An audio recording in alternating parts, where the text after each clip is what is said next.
पुंडलीकवरदे हरिविठ्ठल श्री ज्ञानदेव तुकाराम गोपाल कृष्ण भगवान की जय। माऊली ज्ञानेश्वर महाराज की जय। जगद्गुरु तुकाराम महाराज की जय। संत चरण रज लागता सहज, वासनेचे बीज जळोनी जाय। मग रामनामी उपजे आवडी, सुख घडोघडी वाढू लागे। कंठी प्रेम दाटे, नयनी नीर लोटे, हृदयी प्रगटे नामरूप। मग रामनामी उपजे आवडी, सुख घडोघडी वाढू लागे। तुका म्हणे साधन सुलभ गोमटे, तुका म्हणे साधन सुलभ गोमटे, परी उपतिष्ठे पूर्वपुण्ये। मग रामनामी उपजे आवडी, सुख घडोघडी वाढू लागे। प्रस्तुत कीर्तनरूपी सेवेसाठी निवडलेला अभंग जगद्गुरु श्री संत तुकाराम महाराज यांचा 4 चरणाचा आणि संतपर प्रकरणातील अभंग आहे। तुकोबाराय म्हणतात, संत चरण रज लागता सहज, वासनेचे बीज जळोनी जाय।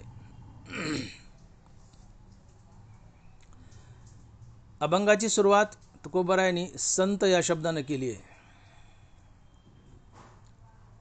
मग आपणास प्रथमतः संत या शब्दावर थोडासा प्रकाश टाकावा लागेल की संत नेमकं कुणाला म्हणावं। आजकाल आम्ही 4 कीर्तन 4 प्रवचनं केली की स्वतःला संत म्हणून घेतो। अर्ध्या हळकुंडात आम्ही पिवळे होतो। आम्ही कीर्तनकार प्रवचनकार संत नसून संत वाङ्मयाचे प्रचारक आहोत। संत वाङ्मयाचे प्रचारक आहोत। मग नेमकं संत कुणाला म्हणावं? तर ज्याच्याजवळ विवेक वैराग्य आहे, श्रीगुरूच्या कृपेने ज्याला आत्मज्ञान झाले, जो मुक्तीवर भजनयुक्त आहे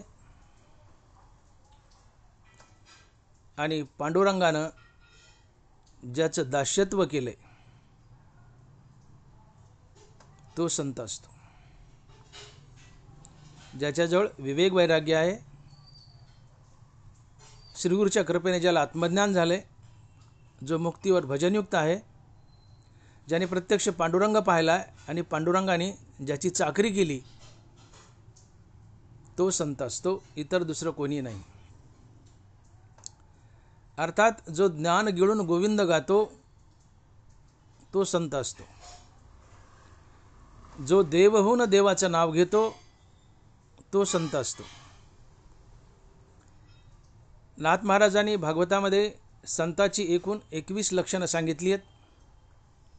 आता जर आपण तिकडे गेलो तर विषयांतर होईल आणि वेळही जाईल। म्हणून नेमकं संत कुणाला म्हणावं?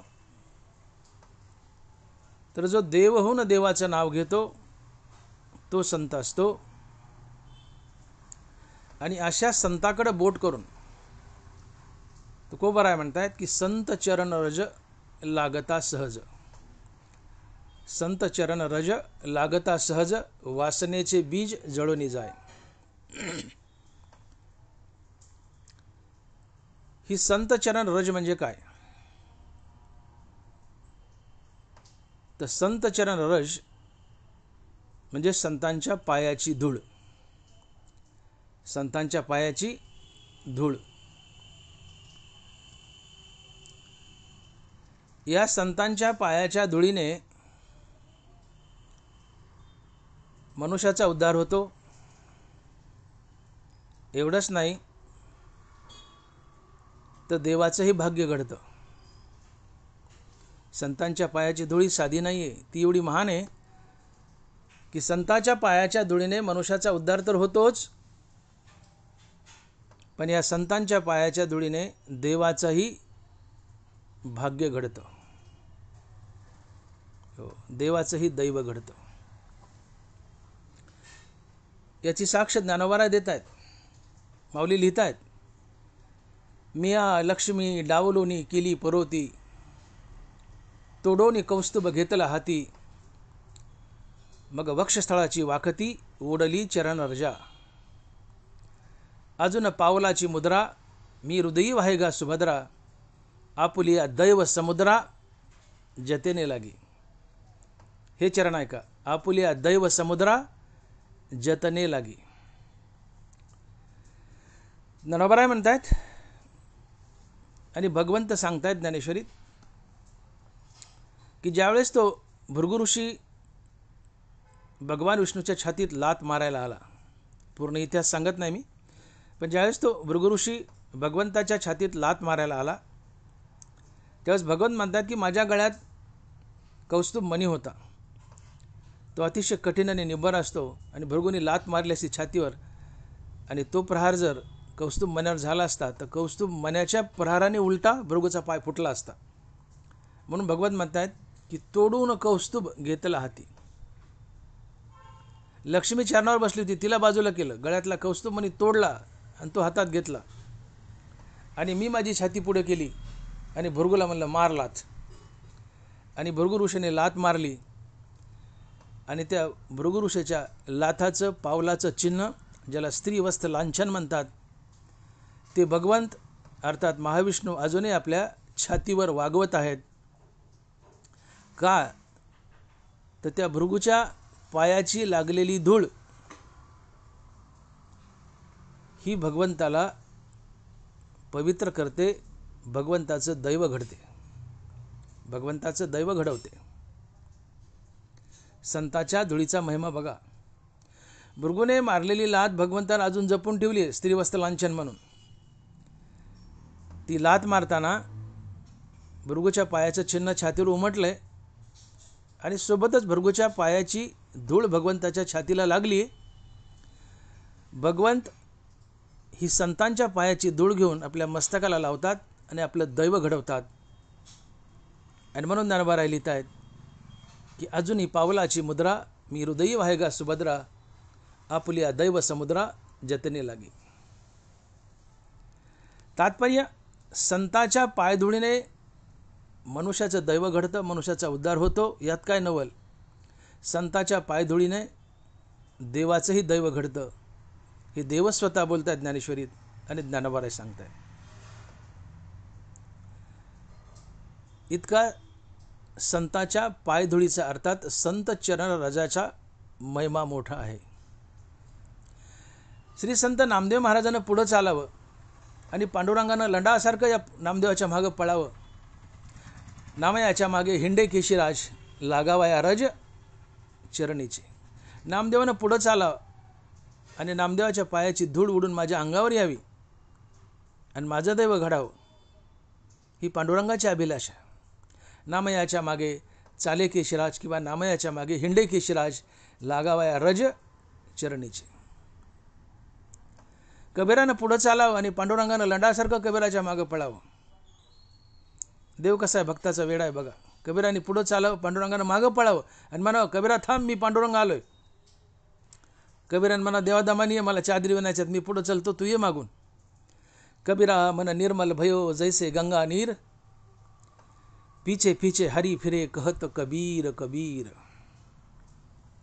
कबीराच्या, नामदेव महाराजच्या किंबहुना इतर सर्व संतांच्या, जे खरे संत आहेत त्या सर्व संतांच्या मागं पांडुरंग फिरतो, भगवान कृष्ण फिरतो. त्यांच्या पायानं उडणारी धूळ आपल्या अंगाला लावतो किंबहुना स्वतः त्या धुळीने माखून घेतो आणि संताच्या पायधुळीनं देव म्हणतोय, पांडुरंग म्हणतोय की माझं दैव घडतं. आपल्या दैव समुद्र जतने लागे. अर्थात संताच्या पायधुळीनं मनुष्याचा उद्धार होतो, यात काय नवल. तर संताच्या पायधुळीनं देवाचंही दैव घडतं, पांडुरंगाचं दैव घडतं. एवढंच नाही संत ज्या वाटेने चालत जातात आणि जिथं संताचे पाय पडतात तर संताच्या पायाखाली आलेली धूळ सुद्धा विठ्ठल विठ्ठल नामाचा जाप करते. जिवंत उदाहरण आहे. तुकोबाराने सकाळी उठावं, स्नान करावं, विना घ्यावं आणि भामचंद्र किंवा भंडाऱ्या डोंगरावर जावं न सांगता. जिजाबाईने स्वयंपाक करावा, 10-11 वाजता पाठीमागून निघावं, हा डोंगर फिरावा, महाराज नाही सापडे त्या डोंगरावर जावा, तो नाही सापडा दुसऱ्या डोंगरावर जावं. पायपीठ व्हायची, जिजाबाई थकून जायच्या. एक दिवशी आईसाहेब जिजाबाई म्हणाल्या की बुवा महाराज तुम्ही जात का नाही, तो पण मला किमान सांगू तर जाणार तुम्ही कोणत्या डोंगरावर चाललेत. मी किती डोंगर फिरू, पाय मोडलेन माझे फिरू फिरू. तुम्हाला अन्न घातल्याशिवाय मी जेवत नाही, उपाशी तपाशी फिरते, मला चक्कर येईल. कुठं चालले सांगून जात जा, जा पण सांगून जात जा. तुकोबाराय म्हणले अगं आवले किती सोपं आहे म्हणले. मी देहूच्या बाहेर निघलो की 3 वाटा फुटतात,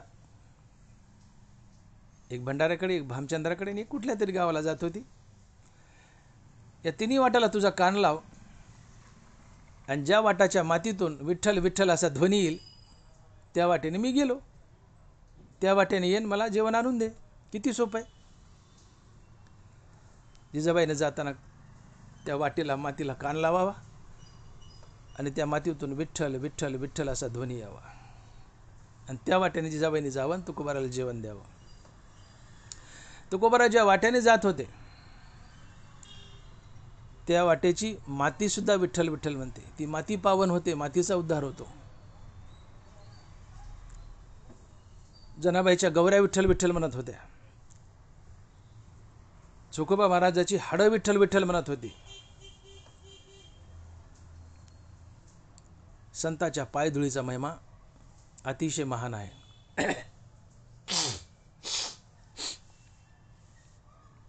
संताच्या पायधुळीनं भगवंताचं दैव घडतं,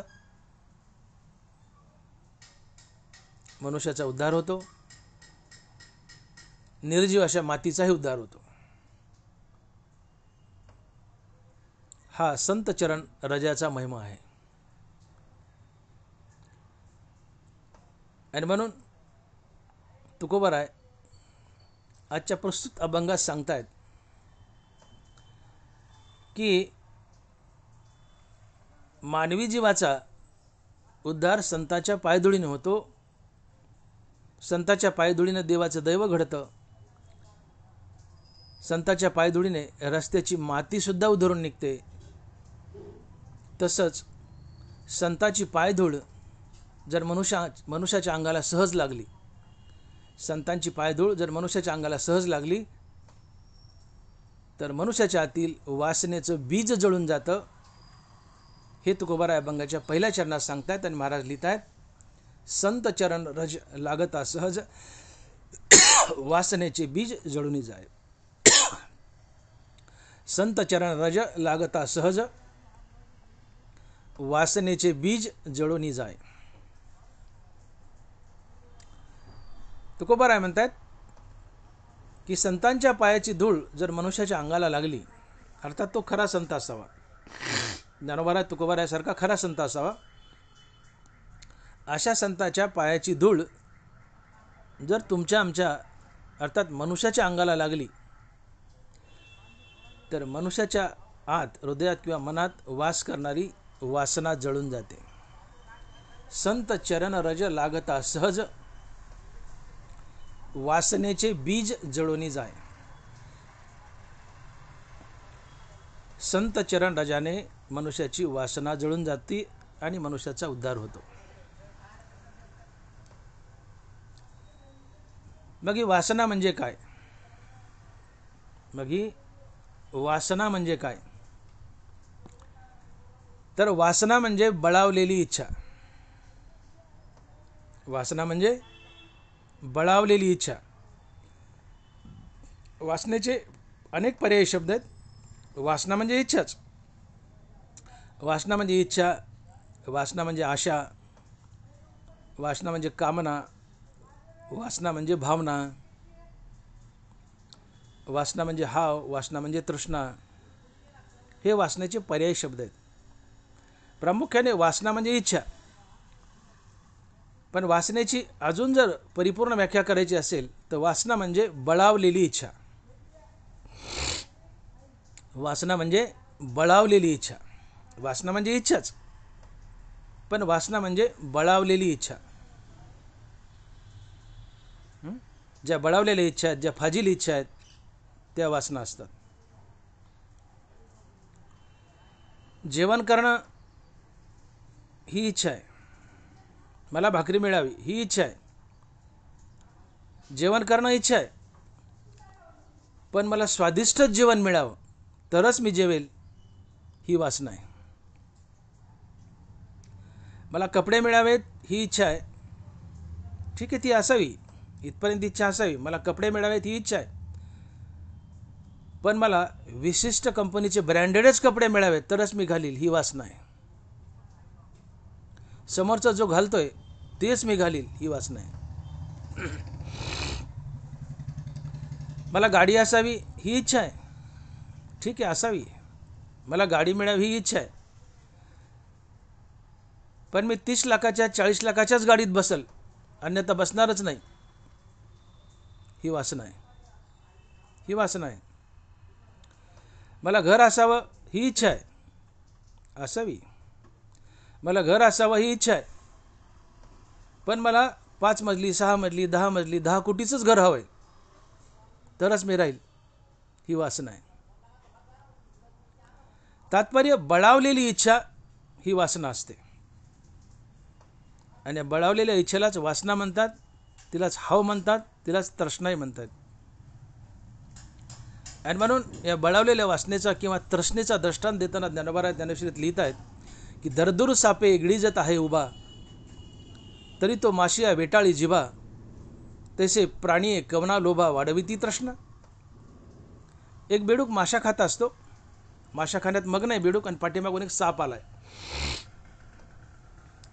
आणि बेडकाने पाहिले मागून साप आलाय. त्या सापानं बेडूक गिळलाय, अर्धा बेडूक गिळलाय. हे बेडूक बघतोय की साप आपल्याला गिळायलाय, तरी बेडूक म्हणतो मी 4-2 माशा खाऊनच घेतो. अरे तुला साप गिळायला ना, तू पळ ना. पण नाही, बेडूक म्हणतं नाही नाही, 10-5 माशा खाऊनच घेतो.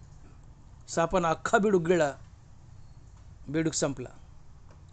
तसं देहत वासे पडले काळाचे तोंडी. ज्ञानोबा आहे, काळानं तोंड वाचलं आणि काळाच्या जबड्यात तुम्ही आम्ही पडलेलो आहेत. हा काळ कधी जबडा बंद करेल पता नाही, तरी आम्ही म्हणतो 10-5 कोटी कमवूनच घेतो, 10-5 लाख कमवूनच घेतो. दरदूर सापे गिळीजत आहे उभा, तरी तो माशिया वेठाळी जिबा, तसे प्राणी कवना लोभा वाढविती तृष्णा.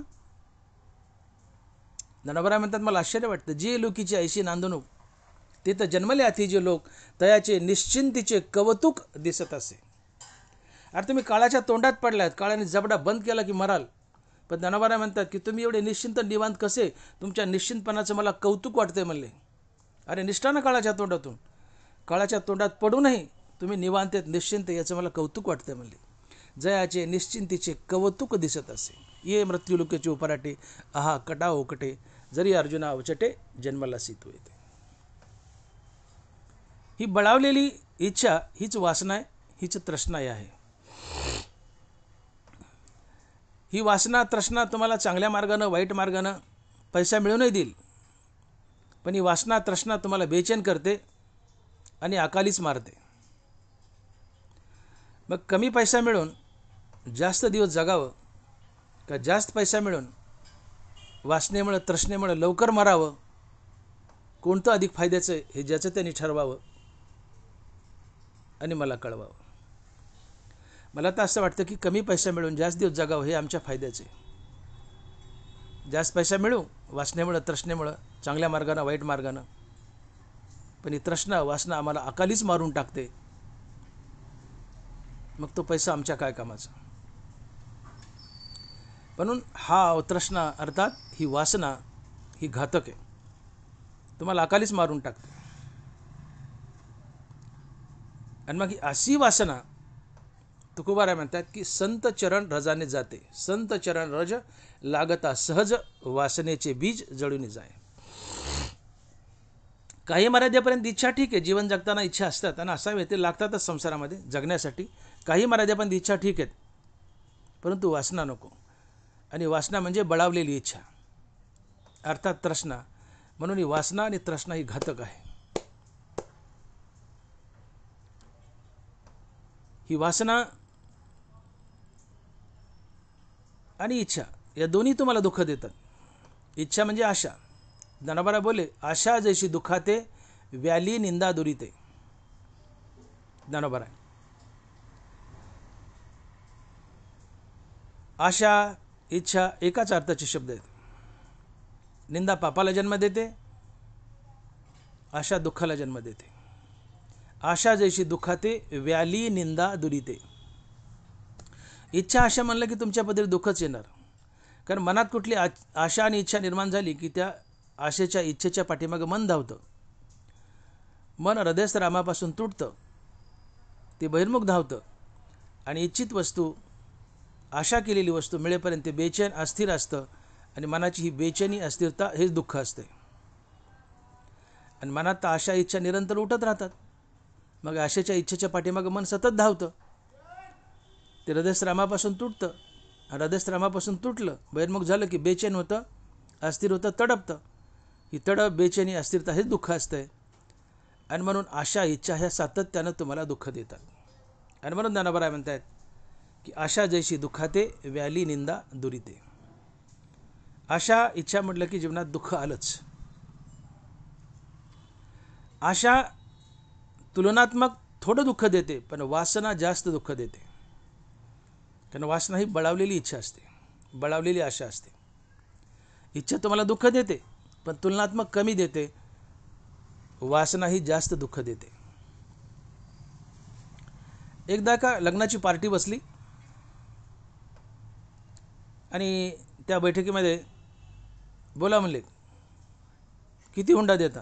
आता कायद्यानं हुंडा बंदी आहे, जुन्या काळातली गोष्ट. बोला म्हणले, किती हुंडा देता? मुलाच्या बापाने प्रश्न केलाय. मुलाच्या बापाने, किती हुंडा देता? मुलीचा बाप म्हणाला, 2 लाख.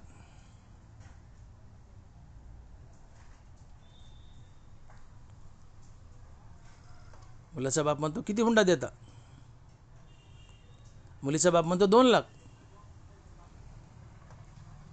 आता हा 2 लाखाला सहज तयार झाला. पण याला वाटलं की अरे अरे अरे अरे आपलं मागण्यात चुकलं, आपलं मागण्यात चुकलं.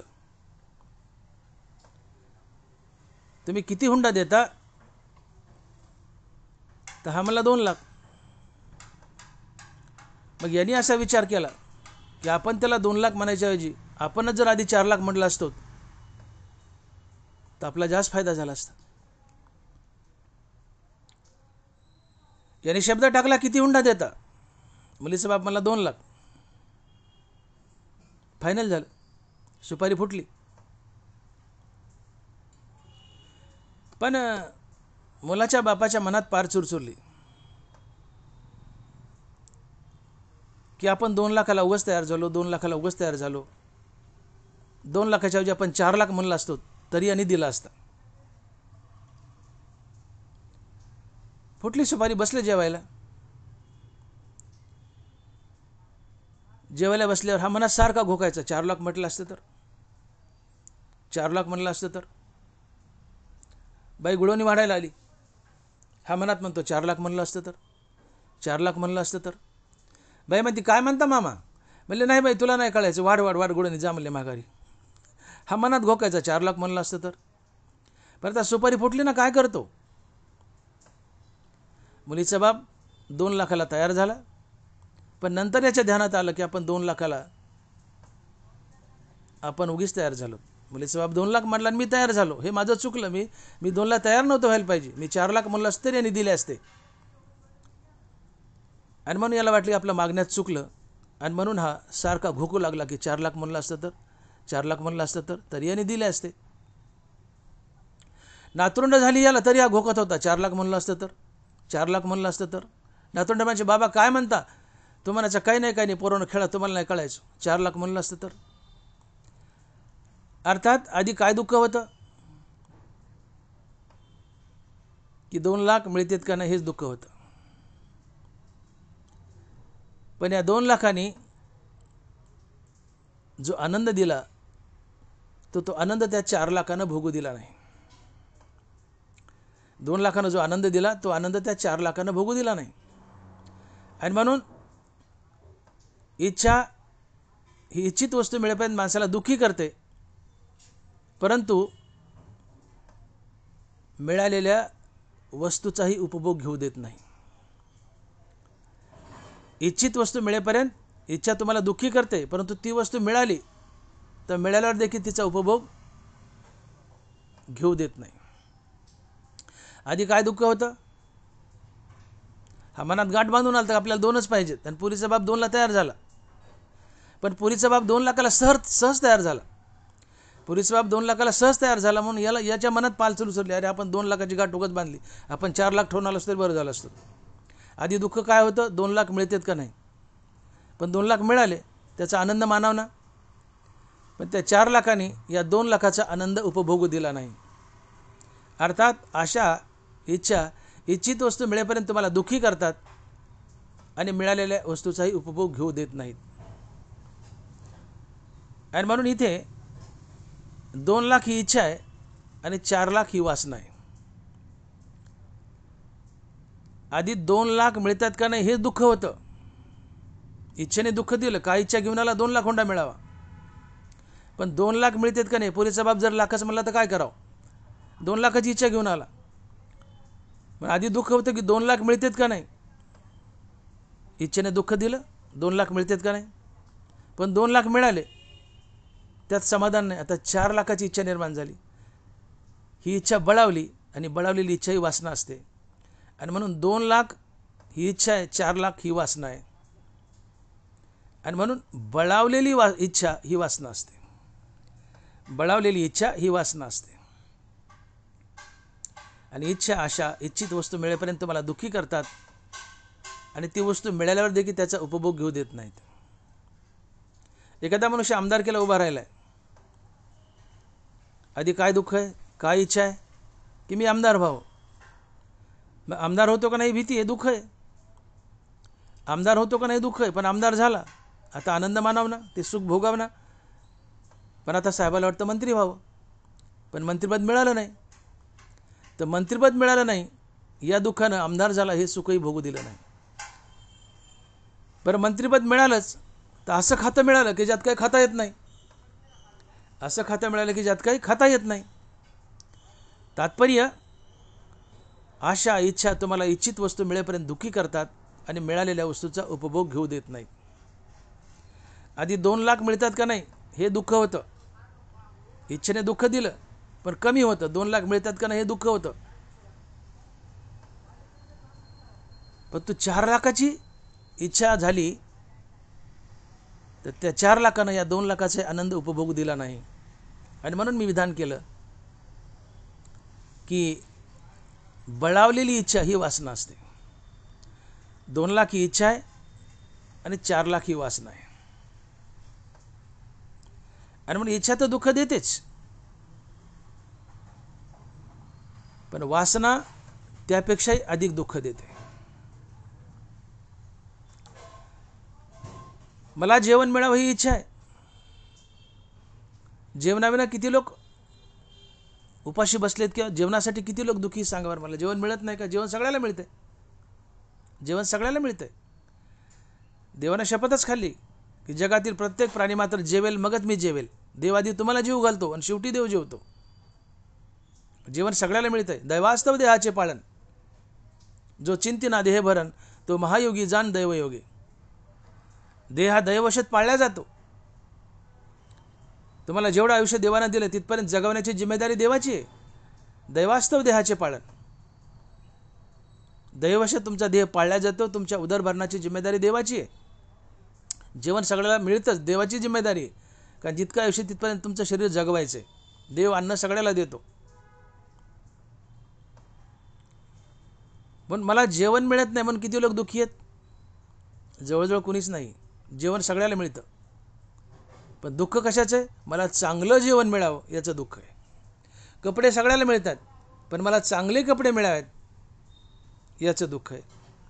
आणि चांगलं जेवण चांगले कपडे ही वासना आहे. आणि म्हणून बळावलेली इच्छा ही वासना असते. आणि इच्छा थोडं दुःख देते, पण वासना तुम्हाला जास्त दुःख देते. ही वासना किंवा इच्छा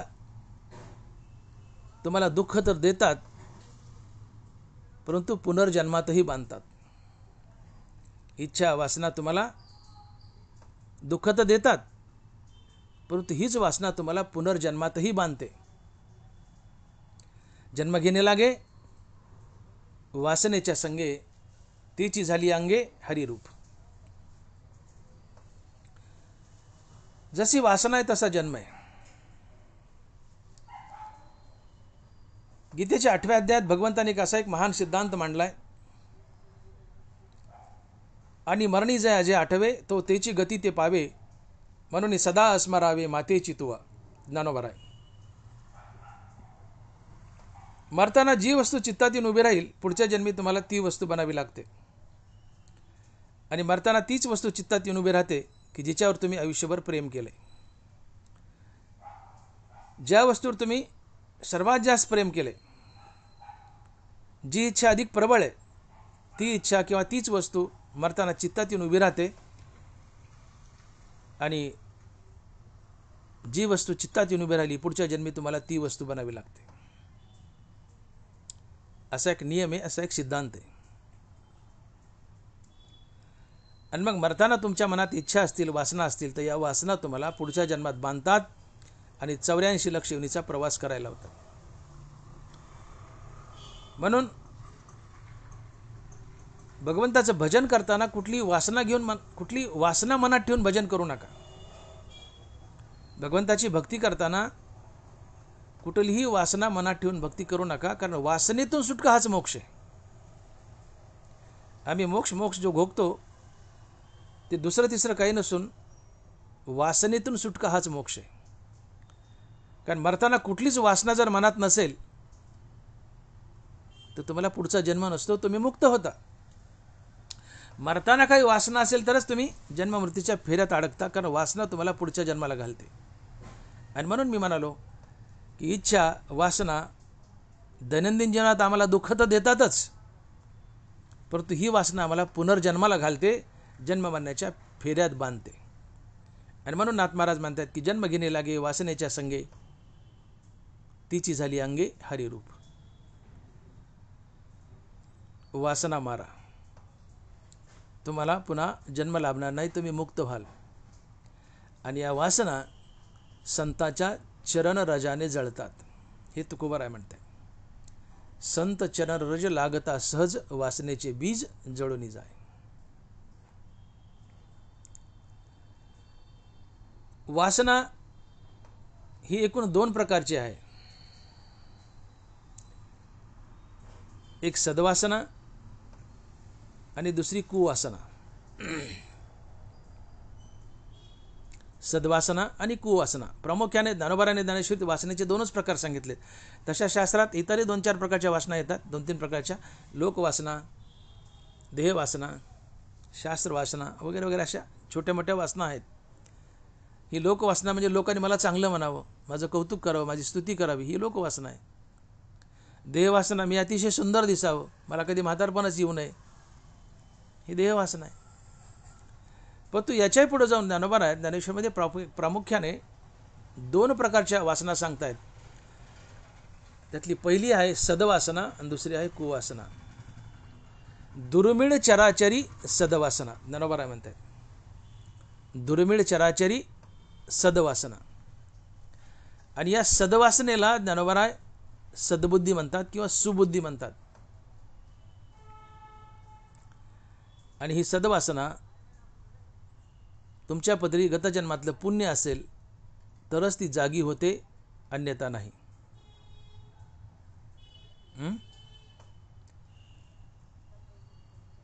सद्वासना म्हणजे सद्बुद्धी किंवा सुबुद्धी. ज्ञानोबा म्हणतात की कर्माधारे राहटीजे, परी कर्मफळा न निरीक्षिजे, जैसा मंत्रद्रू न बाधीजे कर्मबाधा. ही सद्बुद्धी सुबुद्धी किंवा सद्वासना म्हणजे काय हे सांगताना ज्ञानोबा म्हणतात की कर्माधारे राहटीजे परी कर्मफळा न निरीक्षिजे, जसा मंत्रद्रू न बाधीजे भूतबाधा.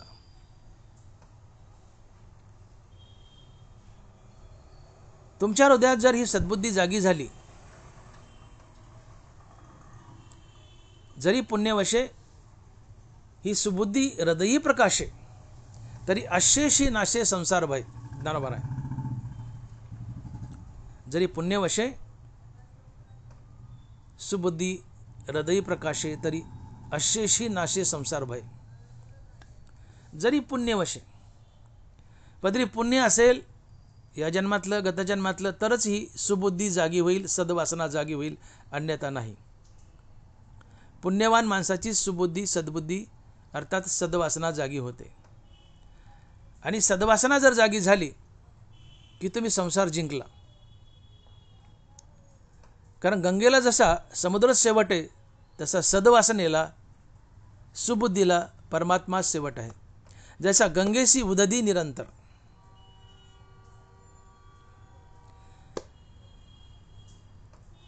ज्ञानोबा उदाहरण देताना म्हणतायत की जसा एखादा मांत्रिक असतो, त्यांनी त्या भूतावर जर मंत्र टाकले तर त्याला भूतबाधा होत नाही आणि ते भूतही त्याच्या ताब्यात येतं. तसं तुमची सुबुद्धी सद्वासना जर जागी झाली असेल तर ही सद्वासना फलत्यागयुक्त कर्म करते. आणि जेव्हा तुम्ही या सद्वासनेमुळे फलत्यागयुक्त कर्म करतात तेव्हा ही कर्म तुम्हाला संसार बंधनात बांधत नाहीत. त्या मांत्रिकाने त्या भूतावर मंत्र टाकले, त्याला भूतबाधा झाली नाही आणि भूतही ताब्यात आलं. तसं ईश्वरार्पण बुद्धीने कर्म केले, निष्काम भावनेने कर्म केले, फळाचा त्याग केला, ते कर्म तुम्हाला संसारात बांधत नाहीत आणि मोक्षही तुमच्या ताब्यात येतो. आणि म्हणून ही सद्बुद्धी ही सद्वासना अतिशय मोठी आहे. ज्ञानोबा म्हणतात की जैसी दीपकलिका धाकुटी ते बहुतेजा ते प्रकटी, तशी सद्बुद्धी थेकुटी म्हणू नये.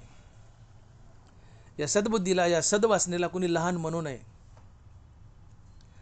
काय दिव्याची ज्योत अतिशय लहान असते पण प्रकाश खूप मोठा असतो. तसं सद्बुद्धी सद्वासना ही लहान असते पण तिचं कार्य फार मोठं फार महान असतं. ती तुम्हाला संसार जिंकून देते आणि जन्ममरणाच्या फेऱ्यातून बाहेर काढते, भगवंताची प्राप्ती करून देते.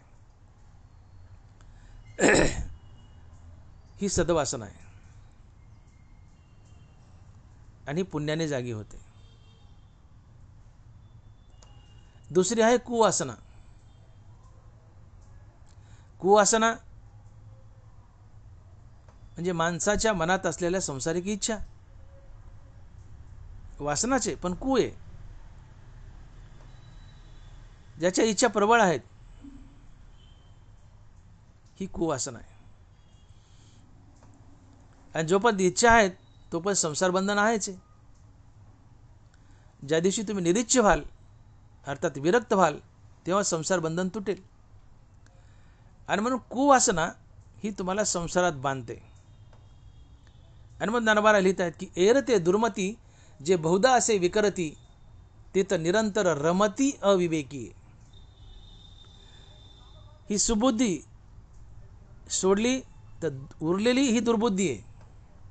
ज्यांच्या पदरी पुण्य आहे या पुण्याच्या बळावर ही सद्वासना अर्थात सुबुद्धी जागी होते आणि ही तुम्हाला देवाची प्राप्ती करूनच देते.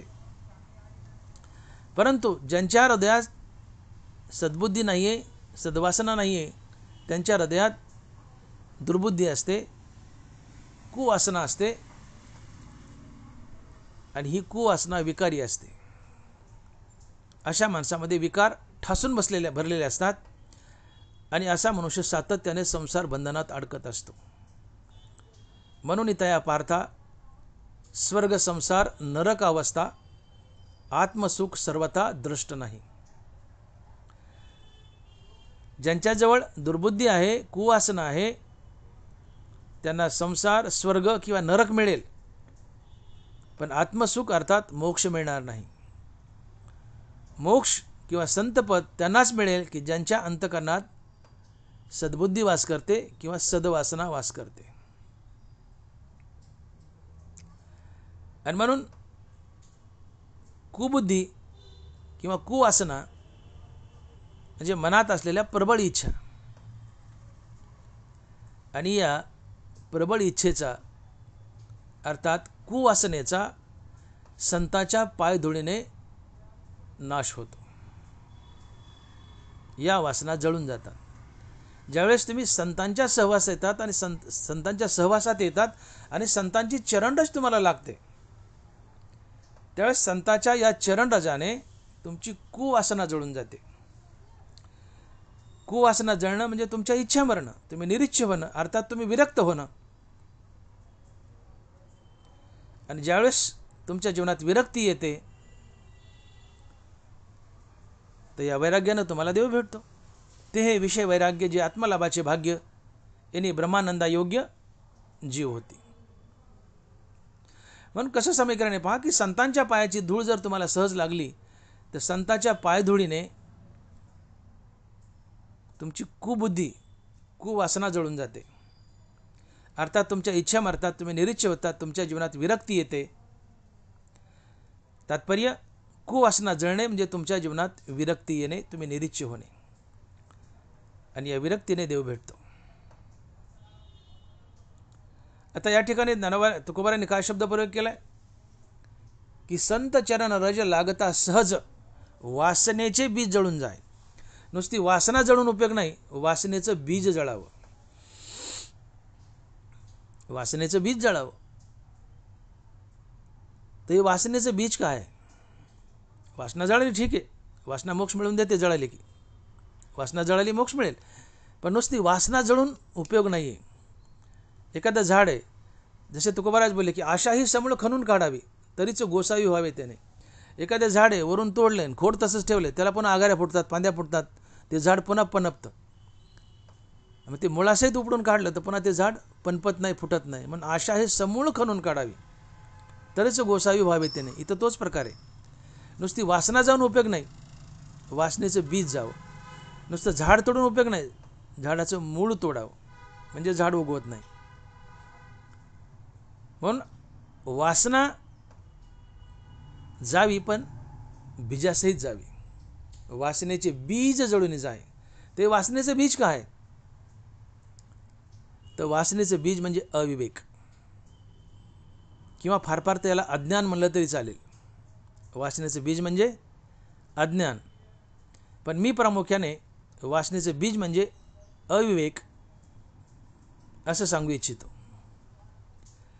कारण जिथं अविवेक आहे तिथे सारासार विचार नसतो. तिथं अनित्य आणि नित्य काय याची पारख नसते. ज्यावेळेस तुमचा अविवेक नाहीसा होतो आणि विवेक जागृती होते, त्यावेळेस तुम्हाला सारासार कळतं, नित्य अनित्य कळतं. भगवान सार आहे, संसार आसार आहे. भगवान नित्य आहे, संसार अनित्य आहे, हे विवेक जागृतीने कळतं आणि तुम्ही संसार जिंकू शकता. आणि म्हणून ज्ञानोबा लिहित आहेत की जववरी पार्था तो विवेकू न उभवी माता तव अंतू नाही अश्वत्था भवरूपाया. जोपर्यंत विवेक डोकं वर करत नाही तोपर्यंत तुम्ही संसार जिंकू शकत नाहीत. आणि मग संसार जिंकण्यासाठी सर्वात मोठं शस्त्र काय तर ज्ञानोबा म्हणतात विवेक. विवेक हा सिद्धांत आहे. जववरी पार्था तो विवेकू न उधवी माता तव अंतू नाही अश्वत्था भवरूपाया. अर्थात विवेक जागा होत नाही तोपर्यंत तुम्ही संसार जिंकू शकत नाहीत. विवेक जागा झाला तर संसार जिंकू शकता. याचाच अर्थ अविवेक हे वासनेचं बीज आहे आणि हे वासनेचं बीज जळावं. वासनेचे बीज जळून जाय. आणि म्हणून मी असा अर्थ करू इच्छितो की वासनेचं बीज म्हणजे अविवेक, आणि संतांच्या चरणराजानं हा अविवेक जातो, अविवेक जळतो, आणि अविवेक गेला की तिथं विवेक जागा होतो. आणि मग विवेकाला संसार आसार वाटतो भगवंत सार वाटतो, संसार अनित्य वाटतो, भगवंत नित्य वाटतो. आणि म्हणून ज्ञानोबा म्हणतात की तैसे संसार या समजता जाणीजे जे अनित्यता ते वैराग्य दवडिता पाठी लागे. विवेक जागा झाला, तुम्हाला संसाराची अनित्यता कळाली. संसार मारक आहे आणि संसाराचा मी अंश म्हणून मी मारक आहे. हा संसार मला मारेल, जन्ममरणाच्या फेऱ्यात बांधेल. आणि म्हणून ज्या दिवशी तुम्हाला संसाराची मारकता अनित्यता कळते त्या दिवशी वैराग्याला हकलून दिलं तरी बळच लंडासारखं तुमच्या मागे लागतं आणि या वैराग्यानं देव भेटतो. ते हे विषय वैराग्य जे आत्मलाभाचे भाग्य यांनी ब्रह्मानंदा योग्य जीव होती. संसाराची अनित्यता कळावी. नरबारच बोलतात की विखे रांधिली रससोय ते जेवणारा ठाऊई होय ते ताटची सांडूनी जाय ज्यापरी. एखादा मनुष्य जेवायला बसलाय आणि त्याला कळालं, कोणतरी कानात सांगितलं की याच्यात विष घातलंय, तो मनुष्य त्या ताटावर नुसता उठून जात नाही, ते ताट उलथं पालथं करतो आणि निघून जातो. तसं तुम्हाला खात्रीने कळालं की संसार मारक आहे, हा मला मारणार आहे, त्यावेळेस तुम्ही संसारही उलथा पालथा करता, त्या ताटासारखा निघून जाता. तसे संसाराया समजतात जाणीजे जे अनित्यता ते वैराग्य दवडिता पाठी लागे. संसाराची अनित्यता मारकता ही विवेक जागा झाल्याच कळते. आणि म्हणून वासनेचं बीज हा अविवेक आहे. संताच्या पायधुळीने अविवेक गेला, अविवेक जळाला की विवेक जागा होतो. आणि विवेक जागा झाला की तुम्हाला संसाराची अनित्यता कळते. आणि संसाराची अनित्यता कळाली की तुम्ही अनित्य संसार टाकून देता, नित्य अशा भगवंताच्या मागे लागता. आणि नित्य अशा भगवंताच्या मागे लागणे हा विवेक असतो, हे वैराग्य असते. आणि या वैराग्याने देव भेटतो. म्हणून कुवासना जाणे आणि सद्वासना जागी होणे हे वैराग्य आहे. आणि या वैराग्याने देव भेटतो. आणि म्हणून तुकोबारा इथं सांगू इच्छित आहेत की संत चरण राज लागता सहज वासनेचे बीज जळून जाय. अर्थात संतांची पायधूळ जर तुमच्या अंगाला लागली, सहज लागली, तर वासनेचं बीज जळून जातं. अर्थात तुमचा अविवेक नाहीसा होतो, तुमचा विवेक जागा होतो. आणि विवेक जागा झाला की तुम्हाला संसाराची अनित्यता कळते, त्याची मारकता कळते. या संसाराला तुम्ही उलथपालथं करून टाकून देता आणि नित्य अशा भगवंताच्या मागे लागता. आणि संसार टाकून देणं, संसाराची किळस येणं आणि फक्त भगवंताचं आवडणं हेच वैराग्य असते. अर्थात सद्वासनेने तुम्हाला वैराग्य लाभलं, वैराग्याने देव लाभला. सद्गुरूच्या कृपेने आत्मज्ञान होऊन तुम्ही मुक्त झाले. आणि म्हणून अविवेक हे वासनेचं बीज आहे, हे जळावं म्हणजे वासना कायमची जाते. पुन्हा मनात कुठलीच इच्छा निर्माण होत नाही. तुम्ही निरीच्छ होता, विरक्त होता. विरक्ती तुम्हाला देवाची प्राप्ती करून देते. आणि म्हणून महाराज म्हणतात की संत चरण राज लागता सहज वासनेचे बीज जळून जाय. ही सद्वासना म्हणजे निष्काम कर्म आणि निष्काम हरिनाम यांची बेरीज होय. जी ईश्वरार्पण बुद्धीने कर्म करते, जी फळाची आशा न करता कर्म करते, ती सद्वासना असते. ज्या वासनेला फलीच्छा आहे, कर्म करून फळाची अपेक्षा करतो, ती कुवासना आहे. पण कर्म केलेत, फळाची अपेक्षा नाही आहे, ते कर्म भगवंताला अर्पण करतो, निष्काम भावनेने कर्म करतो, ती सद्वासना आहे. आणि सद्वासना तुम्हाला जन्ममरणाच्या फेऱ्यातून बाहेर काढते. हो. आणि म्हणून ही वासना दुर्मिळ आहे. महाराज बोलले की दुर्मिळ चराचरी सद्वासना. जसं परीस दुर्मिळ आहे, अमृत दुर्मिळ आहे, तसं सद्वासना दुर्मिळ आहे. ही पूर्व पुण्याने जर जागी झालीच हृदयात तर तुम्हाला देव भेटलाच म्हणून समजायचं. जसं गंगेला शेवट समुद्रच, तसं सद्वासनेला शेवट परमात्माच. तुम्ही मुक्त झालेच, परंतु ही हृदयात जागी व्हावी, तुमचं कल्याण होतं. अशी ही सद्वासना तुम्हाला देवाची प्राप्ती करून देते. कधी? वासनेचं बीज जळालं तर. आणि म्हणून निष्काम कर्म अधिक निष्काम हरिनाम बरोबर सद्वासना. आणि ही सद्वासना म्हणजेच वैराग्य. आणि अशा सद्वासनेला फक्त राम नामच आवडतं, दुसरं काहीही आवडत नाही. हे तुकोबाराय अभंगाच्या दुसऱ्या चरणात सांगतायत. आणि महाराज लिहितायत, मग रामनामी उपजे आवडी सुख घडोघडी वाढू लागे. मग रामनामी उपजे आवडी सुख घडोघडी वाढू लागे. या चरणाची सुरुवात तुकोबारांनी मग या शब्दापासून केली आहे. मग हा शब्द काहीतरी आड घालतो. तुम्ही मला एखाद्या गावी कीर्तनाला बोलवलं आणि मी जर म्हणालो की मला बसायला गाडी पाठवा मगच मी तुमच्या गावी कीर्तनाला येईल, मग या शब्दाने काय आठ घातली? मला बसायला गाडी पाठवा. ती मागची आठ पूर्ण केली तरच मी तुमच्या गावी कीर्तनाला येईल. मला बसायला गाडी पाठवा मगच मी तुमच्या गावी कीर्तनाला येईल. मग हा शब्द काहीतरी आठ घालत असतो. तसे तर तुकोबाराय म्हणतात मग रामनामे उपजे आवडी. इथे आठ घातली. कसली आठ घातली? की तुमच्या जीवनात वैराग्याची प्राप्ती झाली तरच तुम्हाला रामनामाची खरी आवड निर्माण होते, अन्यथा नाही. मग शब्द हा सुचवतो की जोपर्यंत वैराग्याची प्राप्ती नाही आहे तोपर्यंत तुम्हाला संसार आवडतो. थोडाफार छटाकातपा देव आवडतो, पण खरा संसार आवडतो. देव कुठं आवडते सर्वथा. म्हणून वैराग्याच्या प्राप्तीनंतरच खरा देव आवडू लागतो. आणि इथं गंमत काय झाली की संताच्या पायधुळीने कुवासना जळून गेली, अर्थात इच्छा मेल्या, निरीच्छ झाले, जीवनात वैराग्य आलं. कुवासना गेली, सद्वासना जागी झाली, म्हणजे जीवनात वैराग्य आलं. का? सद्वासनेला संसार आवडत नाही, फक्त देव आवडतो. आणि काही न आवडणं, फक्त देवच आवडणं, ही सद्वासना आहे, हे वैराग्य आहे. आणि म्हणून कुवासना गेली, सद्वासना आली, सद्वासनेने वैराग्य लाभलं. आणि वैराग्य लाभलं तरच तुम्हाला भगवंताच्या नामाची खरी आवड निर्माण होते. आणि म्हणून शब्दप्रयोग मग रामनामे उपजे आवडी सुख घडोघडी वाढू लागे. अर्थात हरिनामानंच वैराग्य आणि वैराग्यानंच पुन्हा हरिनामाची आवड, हे समीकरण आहे. तात्पर्य जोपर्यंत वैराग्य जीवनात येत नाही तोपर्यंत तुम्हाला हरिनामाची, रामनामाची खरी गोडी लागतच नाही. इथं तेच घडले. संताच्या पायधुळीनं कुवासना गेली, अर्थात इच्छा गेल्या, तुम्ही निरीच्छ झाले, जीवनात वैराग्य आलं. आणि जीवनात वैराग्य येणं ही सद्वासना असते. त्या सद्वासनेला संसार आवडत नाही, फक्त देव आवडतो. जिला फक्त देवच आवडतो ती सद्वासना आहे. आणि हे वैराग्याचे. वैराग्याला संसार आवडत नाही, फक्त देवच आवडतो. वैराग्याची काय व्याख्या आहे? कशाची आवड शिल्लक न राहावी, एका परमात्म्याशिवाय कशाची आवड शिल्लक न राहणे, हे वैराग्य. विषय तो त्यांचा झाला नारायण, नावडे धनजन माता पिता, सुनियाचे निखळ मातीचे ढिकळ सरीचेची मानी.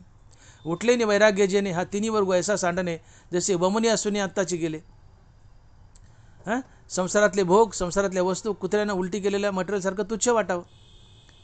आता संसार आणि संसाराच्या वस्तूचा, भोगाचा तिटकारा यावा आणि फक्त देवच आवडावा, हे वैराग्य.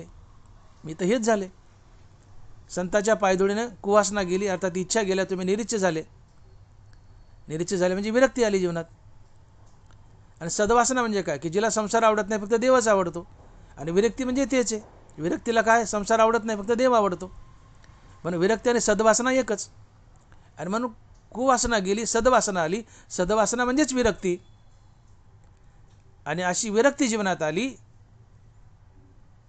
की मगच तुम्हाला रामनामाची खरी आवड निर्माण होते.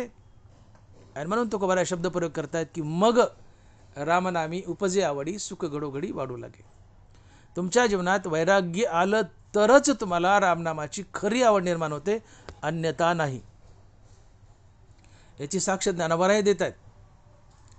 माऊली लिहित आहेत की म्हणून ये पूजे रिझलेनी आत्मराजे, वैराग्य सिद्धी देजे पसाय तया. मग येणे वैराग्य दसे, ईश्वराचे निवेद वसे, सर्व ही नावडे जैसे वात होय. तुम्ही निष्काम कर्म आणि निष्काम हरनामाने भगवंताची पूजा केली तर या पूजेने भगवान प्रसन्न होतात आणि प्रसाद म्हणून तुम्हाला वैराग्य बहाल करतात. आणि या वैराग्याच्या बळाने तुम्हाला ईश्वराचा वेध लागतो. येणे वैराग्य दसे, ईश्वराचे निवेद वसे, सर्व ही नावडे जैसे वात होय. या वैराग्यानं तुम्हाला ईश्वराचा वेध लागतो. संसार उलटीपणा तुच्छ वाटतो. ईश्वराचा वेध लागतो. आणि ईश्वराचा वेध लागणं यालाच म्हणायचं रामनामी उपजे आवडी. ईश्वराचा वेध का लागलाय? जीवनात वैराग्य आले. अर्थात निष्काम कर्मानं निष्काम हरिनामानं या पूजेने भगवंत संतुष्ट झालेत, प्रसाद म्हणून वैराग्य दिले. या वैराग्याच्या बळावर तुम्हाला ईश्वराचा वेध लागलाय. आणि ईश्वराचा वेध लागणं म्हणजेच रामनामाची आवड निर्माण होणं. रामनामे उपजे आवडी. ईश्वराचा वेध लागणं हेच रामनामी उपजे आवडी आहे. पण ईश्वराचा वेध का लागला? वैराग्यामुळं. अर्थात वैराग्यामुळे ईश्वराचा वेध लागला, अर्थात रामनामाची गुढी लागली. पर्यायानं वैराग्यामुळेच रामनामाची गुढी लागली. आणि म्हणून मी म्हणालो की जीवनात वैराग्य आलं तर आणि तरच आणि मगच तुम्हाला रामनामाची गुढी लागते, अन्यथा नाही. आणि म्हणून शब्दप्रयोग आहे, मग रामनामे उपजी आवडी, सुख घडोघडी वाढू लागे. सुख घडोघडी वाढू लागले. आता तुमची कुवासना जळाली, तुमच्या हृदयात सद्वासना जागी झाली. सद्वासना म्हणजेच विरक्ती असते. त्या सद्वासनेला संसार आवडत नाही, फक्त देव आवडतो. या प्रक्रियेला विरक्ती म्हणतात. म्हणून सद्वासना म्हणजेच वैराग्य. आणि हे वैराग्य जीवनात आलं मगच तुम्हाला रामनाम आवडतं.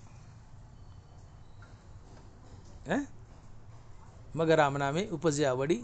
मग आता रामनाम आवडू लागलं की पुढं फायदा काय होतो? सुख घडोघडी वाढू लागे. जोपर्यंत रामनामाची आवड नाहीये तोपर्यंत जीवनात सुख चढतं नसतं. सुख चढतं असावं. सुखाशी चढावा असणे जेणे सुख चढतं असावं. सुख घडोघडी वाढू लागे. भगवंताची आवड निर्माण व्हावी, भगवंताच्या नामाची आवड निर्माण व्हावी, परमार्थ आवडीचा असावा. सुख चढतं असतं, वाढत जातं. परमार्थ हा सवडीचा नसावा किंवा नडीचा नसावा. नड पडली, अडचण आली, देवाची सेवा करायची, हे कामाचं नाही. सवड मिळाली, देवाची सेवा करायची, हे कामाचं नाही. परमार्थ नडीचा सवडीचा नसावा, परमार्थ आवडीचा असावा. आणि जिथं आवडीचा परमार्थ आहे, लक्षामध्ये, जिथं परमार्थ आवडीचा, आवडीने भावे हरिनाम घेसी, असा परमार्थ असावा. परमार्थ आवडीचा असावा. जिथं आवडीचा परमार्थ आहे तिथे सुख चढतं असतं, घडोघडी वाढत जातं. आणि म्हणून संसारात सुख नसतंच, आणि असलंय थोडंफार विषयात, संसारात सुख नसतं आणि असलंय थोडंफार, तर ते भगवंतामुळेच मिळालेलं असते. तिकडे जायला नको, आता विषयांतर होईल. संसारात सुख नसतंच आणि असलंय थोडंफार, तर ते घटत जातं. ते रामनामानेच मिळालेलं असतं आणि ते संसारात घटत जातं.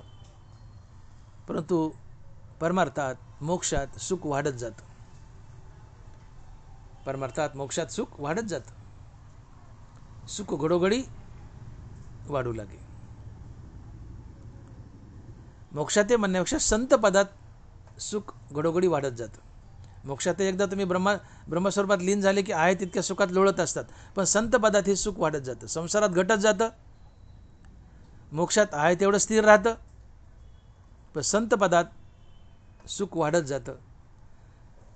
आणि म्हणून रामनामी, मग रामनामी उपजे आवडी, सुख घडोघडी वाढू लागे. एकदा रामनामाची आवड निर्माण झाली, आवडीने सातत्याने रामनाम घेऊ लागले की सुख हे घडोघडी घडोघडी वाढत जातं.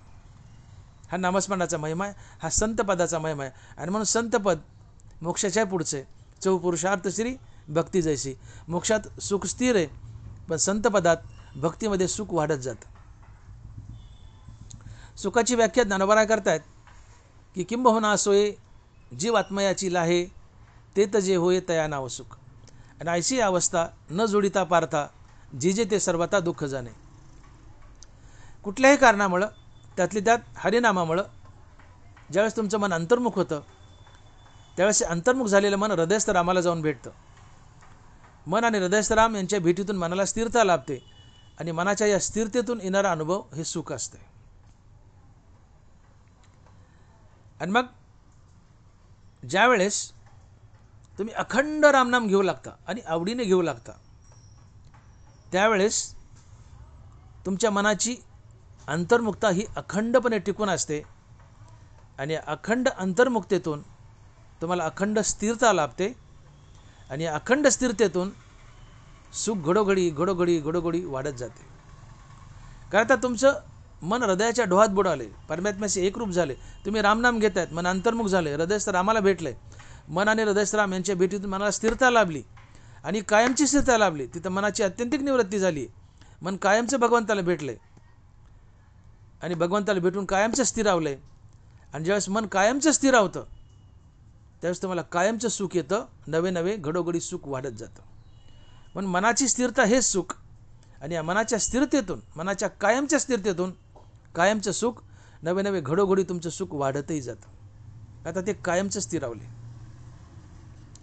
कारण जसं तानया लागती झटे तिथं अधिकच पाना फुटे, गायीच्या वासरानं किती डुसण्या मारल्या गायीच्या कासेत तर गाय अधिक अधिक पाना सोडते, त्या वासराला संतुष्ट करते. तसंच तुम्ही जितकं अधिक अधिक अधिक रामनाम घ्याल तितका भगवंत अधिक संतुष्ट होतो आणि अधिक सुखाचा पाना तुम्हाला सोडतो आणि तुमचं सुख घडोघडी वाढत राहतं. सुख का वाढतंय? जसं वासरू किती डुसण्या मारो कासेला, ती राग मानवत नाही, ती अधिक पाना देते. तसं रामनाम, ती संतुष्ट होते गाय. तसं रामनामामुळे, अधिक अधिक रामनामामुळे, अखंड रामनामामुळे भगवंत संतुष्ट होतो आणि अधिक अधिक अधिक प्रेम पाना देतो. तुमचं सुख वरचेवर वरचेवर वरचेवर चढतं असते. एक कारण. दुसरं कारण, रामनामानं मन अंतर्मुख झाले, मन आणि हृदयराम यांची भेट झाली, मनाला कायमची स्थिरता लाभली आणि मनाची कायमची स्थिरता हेच सुख असतंय. सुख घडोघडी वाढत जातं. आणि तिसरं कारण, जो अखंड रामनाम घेतो, आता हा असा महात्मा विरक्तीतून अखंड रामनाम करणार आहे ना, ज्याच्यामध्ये विरक्ती आहे, मग रामनामाची आवडी. रामनामाची अखंड आवड विरक्ती मिळाली, असा महात्मा विरक्तच असतो, असा मनुष्य विरक्त असतो. आणि मग जो विरक्त आहे तो निरपेक्ष आहे. आणि जिथे निरपेक्षता आहे, जयाच्या ठाई पांडवा अपेक्षे नाही रिगावा, सुखाशी चढावा जयाची असणे. ज्याच्या ठिकाणी कुठली अपेक्षाच नाही तिथं सुख वरचेवर वरचेवर चढत जातं. ना बरोबर बोलतात, जयाच्या ठाई पांडवा अपेक्षे नाही रिगावा, सुखाशी चढावा जयाची असणे. आणि सुखाशी चढावा म्हणजे सुख घडोघडी वाढू लागे. आता तुम्ही विरक्त आहेत, निरीच्छ आहेत, कुठलीच अपेक्षा नाही आहे, मग तुम्हाला दुःख मिळण्याचं कारण काय? वरच्यावर सुख वाढत जातं. अर्थात संतांच्या जीवनात सुख वरच्यावर चढत जातं, किंवा संत जिथं थांबलाय तिथं सुख वरच्यावर चढत जातं. दोन्ही अर्थ होतात. सुखाशी चढावा जयाचे असणे. आणि म्हणून सुख वरच्यावर वाढतंय. कशामुळे? आवडीने रामनाम घेतलं तर. आणि आवडीने रामनाम का घ्या वाटतं? जीवनात वैराग्य आले. आणि म्हणून हे समीकरण लक्षात घ्या की संताच्या पायधुळीनं कुवासना जळते. अर्थात वासनेचं बीज जे आहे तो अविवेक जळतो, त्यातून विवेक जागृती होते आणि विवेकामुळं आसार प्रपंच टाकून देता सार अशा भगवंताच्या मागे लागता. आणि आसार प्रपंच टाकणं आणि सार भगवंताच्या मागे लागणं हे वैराग्य असते. तात्पर्य, संताच्या पायधुळीनं आसार प्रपंच अर्थात कुवासना गेली, इच्छा मेल्या, तुम्ही निरीच्छ झाले, जीवनात विरक्ती आली. आता इथं वासनेचं बीज जळालं, वासनाही जळाली. मग कुवासना गेली की सद्वासना जागी झाली. सद्वासनेला संसार आवडत नाही, फक्त देवच आवडतो. म्हणजे हे एक प्रकारचं वैराग्यच आहे. अर्थात सद्वासनेने वैराग्य. आणि ज्यांच्या जीवनात वैराग्य फक्त त्यालाच रामनामाची कायमची आवड निर्माण होते. आणि म्हणून इथं शब्द प्रयोग आहे, मग रामनामी उपजे आवडी, सुख घडोघडी वाढू लागे. वैराग्यानं, वैराग्य जीवनात आलं तर किंवा मगच रामनामाची कायमची आवड निर्माण होते. आणि म्हणून मग रामनामी उपजे आवडी, सुख घडोघडी वाढू लागे. आता सद्वासनेने, वैराग्याने तुमच्या जीवनात रामनामाची आवड आली, तुम्ही आवडीने नित्य रामनाम घेऊ लागले, त्यामुळे सुखही घडोघडी वाढत चालले. तुम्ही सुखाच्या डोहात बुडायला लागले, आनंदाचे डोही. आणि म्हणून सुख चढतंय. आणि ज्यावेळेस असं चढतं सुख जीवनात येतं त्यावेळेस काही चिन्ह तुमच्या शरीरावर उमटतात. ती चिन्ह काय उमटतात तुकोबारा हे अभंगाच्या 3ऱ्या चरणात सांगतायत. आणि महाराज लिहितात की कंठी प्रेम दाटे, नयनी नीर लोटे, हृदयी प्रगटे नामरूप. कंठी प्रेम दाटे, नयनी नीर लोटे. ज्यावेळेस तुम्ही अति आवडीने वैराग्य धारण केले, अति आवडीने रामनाम घेत आहेत, अखंड रामनाम घेत आहेत, सुख घडोघडी वाढतंय. तुम्ही भगवंताला एवढे अटॅच झालेले असतात की आता भगवंत तुम्ही वेगळे राहिलेच नसतात, तुम्ही देवच झालेले असतात. भगवंतन तुम्ही एकरूप झालेले असतात. आणि मग इथे अशा भक्तीमध्ये मधून तुमचा कंठ दाटून येतो. इथं अष्टसात्विक भाव उभे राहतात. थोडक्यात कंठी प्रेम दाटे नैनी नीर लोटे, म्हणजे तुमच्या शरीरामध्ये या भक्तीमुळं, प्रेमाभक्तीमुळं तुमच्या जीवनात अष्टसात्विक भाव निर्माण होतात. तर अष्टसात्विक भाव म्हणजे डोळ्यात पाणी येणे, कंठ दाटून येणे, वाणी न फुटणे, वाणी सद्गदित होणे, अंगावर शहारे येणे, केस उभे राहणे,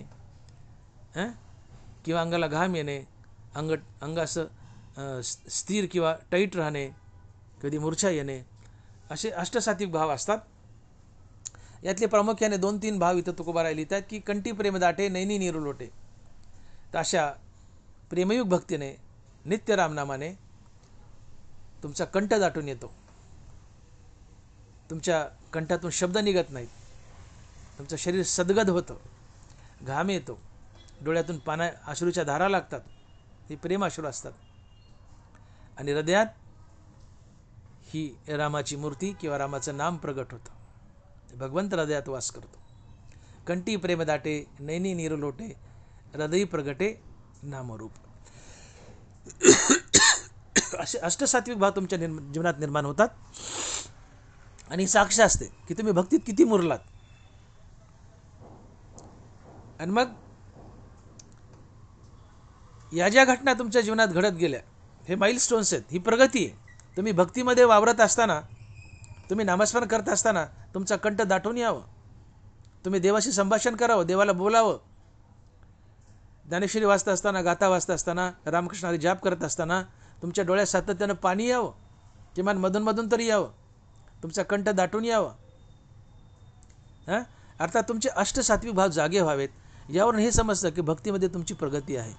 तुम्ही भगवंताच्या अतिजवळ गेले आणि कंठ दाटून आला नाही, डोळ्यात पाणी आलं नाही भगवंताचं नाम घेताना, भक्ती करताना, ज्ञानेश्वरी गाथा वाचताना, तर आपण भक्तीमध्ये फार मागे रेंगाळतोय.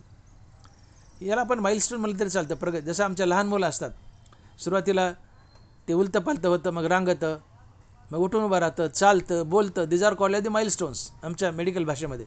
तसे हे माइलस्टोन असतात की आपली भक्तीमध्ये काय काय प्रगती झाली. जेव्हा अष्टसात्विक भाव जागे होतात त्यावेळेस आपले माइलस्टोन्स त्या लहान मुलासारखी प्रगती चालली आहे. रांगणारं उभं राहिलं, बोलणारं पळायलं, ही प्रगती. तशी भक्तीमध्ये प्रगती असावी. अष्टसात्विक भाग जागे व्हावेत, अष्टसात्विक भाग जागे व्हावेत, हे सुचवतं की तुम्ही भगवंताच्या अतिजवळ गेले.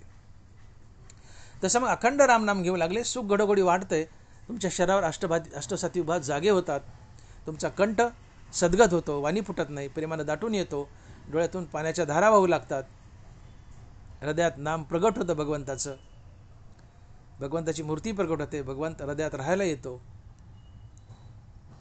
अशी अवस्था जीवनात येते. आणि अशी अवस्था आली तरच समजावं आपली भक्तीमध्ये खरी प्रगती आहे.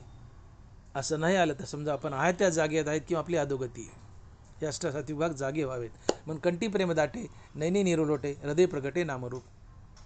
पण हे कधी घडल म्हणले सगळं?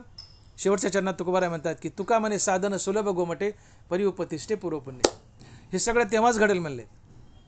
हे संतांच्या पायधुळीनेच घडेल. संतांची पायधुळे साधन सोपं आहे, पण हे कधी गोमटं आहे, सोपं आहे, पण कधी घडेल म्हणले? गेल्या जन्मातली पुण्याई पदरी असेल तर, अन्यथा नाही.